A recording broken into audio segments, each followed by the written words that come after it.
Boa noite. Boa noite. Quero primeiramente agradecer a Michelle e a Eliana por essa lembrança e por me convidar. Fico muito feliz. Queria agradecer também ao Toninho e ao Kleber, porque me ajudaram muito na minha pregação. Com um tema que, pra mim, na hora que eu olhei, eu falei, que tema é esse? Eu achei muito difícil, mas depois eu lendo, eu vi que estava ótimo. Então, eu queria primeiramente agradecer a todos que estão aqui. E vamos direto ao tema, né? O tema que eu trouxe hoje tem como título As 4 Dimensões da Graça. Parece difícil, né? E tem como texto base João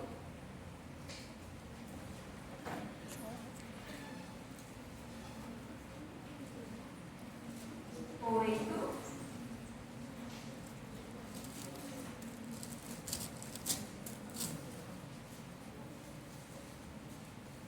Nós vamos ler um adiante, mas antes, tirar um pouquinho para me achar, para a gente fazer uma oração.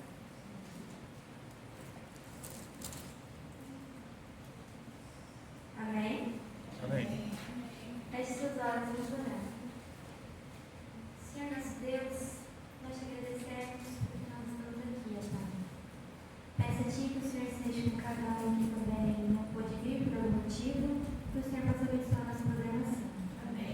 Que o Senhor possa nos usar e que não seja eu falando assim do Espírito Santo. Amém. Que todo mérito seja seu e não meu. Deus nos abençoe em nome de Jesus. Amém. Amém. Vamos lá, João 8, do 1 adiante. Jesus, no entanto, foi para o Monte das Oliveiras. De madrugada, voltou novamente para o templo, e todo o povo se reuniu em volta dele. E Jesus, assentado, os ensinava. Então os escribas e fariseus trouxeram à presença dele uma mulher surpreendida em adultério. E, fazendo-a ficar em pé no meio de todos, disseram a Jesus: Mestre, essa mulher foi surpreendida em flagrante adultério. Na lei de Moisés, nos ordenou que tais mulheres sejam apedrejadas. E o Senhor, o que tem a dizer? Eles diziam isso tentando, para terem um que o acusar. Mas Jesus, inclinando-se, escrevia na terra com os dedos. Como eles insistiam na pergunta, Jesus se levantou e disse: Quem de vocês estiver sem pecado, seja o primeiro a tirar a pedra nela. E, inclinando-se novamente, continuou a escrever no chão. Mas eles, ouvindo essa resposta, foram saindo um por um, a começar pelos mais velhos até os últimos, ficando só Jesus e a mulher em pé diante dele. Levantando-se, Jesus perguntou a ela: Mulher, onde estão eles? Ninguém condenou você? Ela respondeu: Ninguém, Senhor. Então Jesus disse: Também eu não condeno. Vá e não peques mais. Então aqui conta a história da mulher adúltera. Ela foi pega em flagrante adultério e os escribas e fariseus chegaram a Jesus, mostraram ela e falaram assim: Mestre, essa mulher descumpriu a lei, o que a gente vai fazer com ela? Eles perguntaram isso a Jesus, não com o intuito de ser instruídos por ele. Ele é o mestre, a gente é os alunos, vamos saber o que ele acha. Não, eles fizeram isso para tentá-lo, para terem do que o acusar. Achavam que eles tinham um plano perfeito, numa situação de perde-perde. Se você for para a direita, você perde. Se você for para a esquerda, você também perde. Eles supostamente perderiam em qualquer que fosse o lado. Pois se ele condenasse aquela mulher, falasse assim: não, pode jogar as pedras nela, os judeus poderiam denunciar ele aos romanos, pois somente eles poderiam condenar e julgar alguém. Agora, se ele não condenasse ela, ele seria acusado de transgressão da lei. Agora eu faço uma pergunta para vocês. Eu quero que vocês respondam, por favor. Quem é o personagem central nessa história? Jesus. Que chique, gente. O personagem central dessa história é Jesus. A maneira como ele lidou com a mulher pecadora. Essa também é a forma como ele nos perdoa. Quando nós pecamos, ele é capaz de combinar justiça com misericórdia. Olha só, gente. O único que poderia tirar uma pedra daquela mulher não atirou. E aqueles que queriam apedrejá-la saíram envergonhados Ellen White comenta sobre Jesus reescrevendo na areia. Isso parecia ser sem propósito nenhum. Ele estava escrevendo lá, poderia estar escrevendo qualquer coisa. Mas, na verdade, ele poderia estar escrevendo os registros dos pecados daqueles que estavam presentes. Tanto que, como eu disse a vocês, eles saíram dali envergonhados em sua própria vergonha, sua própria indignidade com orgulho. Eu não sei vocês, mas se alguém chegasse em mim e falasse todos os meus erros, nossa, eu sairia de lá envergonhada. Nem apareceria mais lá. Eles estavam julgando aquela mulher pelo pecado que ela cometeu, mas eles também estavam livres do pecado. Eu preparando o sermão, eu lembrei de um post que eu vi há muito tempo atrás que dizia assim: vivemos em uma sociedade de pecadores que julgam outros pecadores por pecarem pecados diferentes. E eu olhei isso, eu lembrei, eu falei, gente, vai encaixar certinho, porque isso acontece muito hoje em dia. Nós vivemos uma sociedade que é exatamente assim. Mas eu não vim aqui hoje falar sobre esse ato de julgar. Eu vim aqui falar sobre a graça, a misericórdia de Jesus ao dizer para aquela mulher: eu também não a condeno, vai, não peques mais. Mas antes de entrarmos nesse assunto sobre as 4 dimensões da graça, precisamos entender de forma bem resumida o que é graça. Vamos ver, né, gente? Graça. Graça é uma palavra de enorme amplitude, em vários significados. Tanto que eu vi uma vez um pregador dizendo que nenhuma pessoa é capaz de definir a graça de forma certa. Alguns dos seus significados, de acordo com a internet, são beleza, favor, bondade e misericórdia. Mas a graça em si é algo que não merecemos. A graça é um presente de Deus. É uma expressão do amor dele por nós. E, novamente falando, é uma expressão do amor dele que não merecemos. Nós somos pecadores. Certo? Ficou mais ou menos entendido? Então vamos para a primeira dimensão, que tem como título: a graça é maior que a sua vergonha. Vamos abrir em Gênesis 3. Gênesis 3, 1. Essa história é muito conhecida. Aquele que achar e conseguir ler para mim, por favor. Gênesis 3, 1. Ouviram a voz do Senhor Deus, que andava no jardim pela viração do rio, esconderam-se na presença do Senhor Deus, o homem e a sua mulher, por entre as árvores do jardim. Aqui está contando a história da queda de Adão e Eva, que eles comeram fruto e perceberam que eles eram conhecedores do bem e do mal, eles estavam nus. Então eles ficaram envergonhados, porque viram que o Senhor estava vindo. Então Adão e Eva foram os primeiros a sentir essa vergonha. Ela surgiu no jardim do Éden. Devido ao pecado, ambos perceberam que estavam nus e se esconderam. Pois a vergonha nos deixa assim. A vergonha nos deixa expostos. Mas Cristo, com a sua infinita graça, deseja resgatar nossa dignidade, pois a graça dele é muito maior que a nossa vergonha. A segunda dimensão, deixa eu pegar aqui, tem como título: a graça alcança e iguala a todos. Vamos abrir em Romanos 3.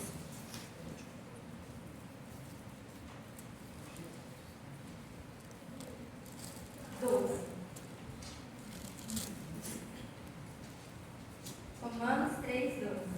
Quem achar, puder ler.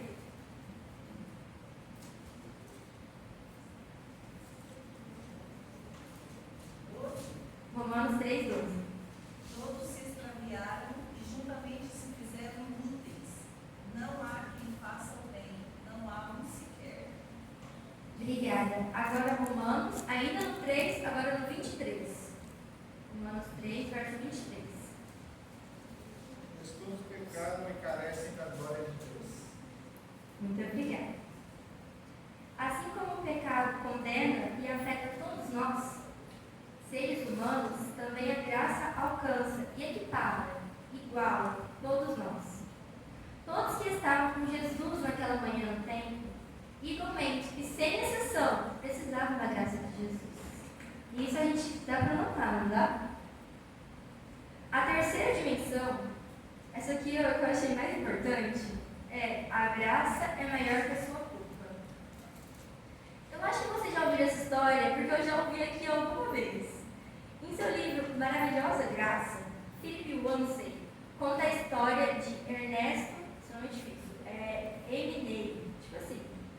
que ocorreu na história. Na história, um pai decidiu se reconciliar com o filho, que havia fugido para a natureza. O pai, no momento de remorso, publicou um anúncio no jornal Era Liberal, dizendo: Paco, encontre-se comigo no Hotel Montana, terça-feira, ao meio-dia. Está tudo perdoado. Assinado, Paco. Quando o pai chegou à praça, na esperança de ver o filho, encontrou 800 pacos, aguardando a reconciliação do pai. Paco é um nome muito comum na Espanha. No entanto, a história revela quão intenso é o anseio pelo perdão paterno.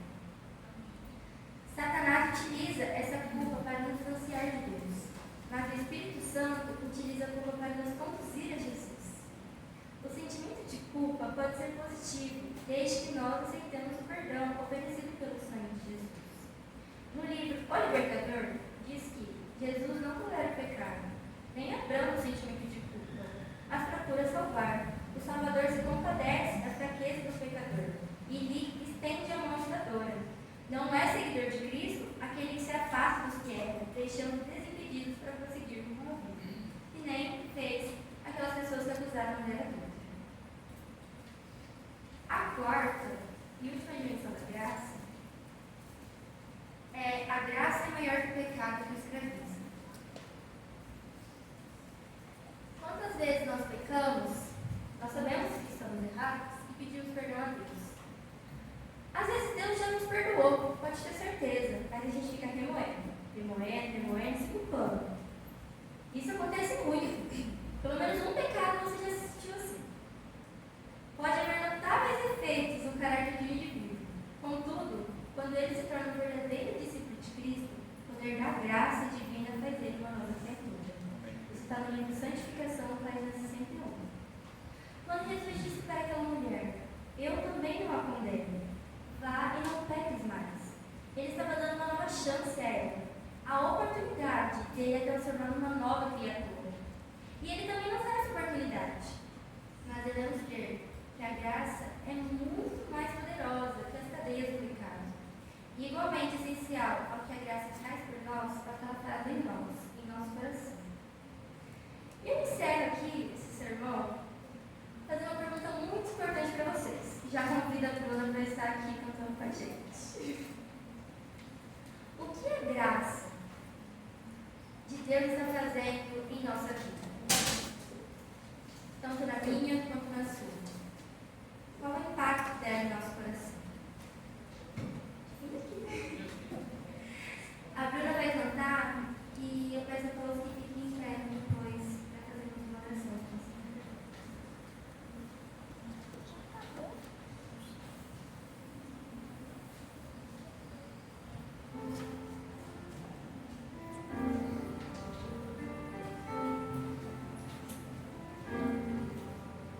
A graça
Amém. Amém.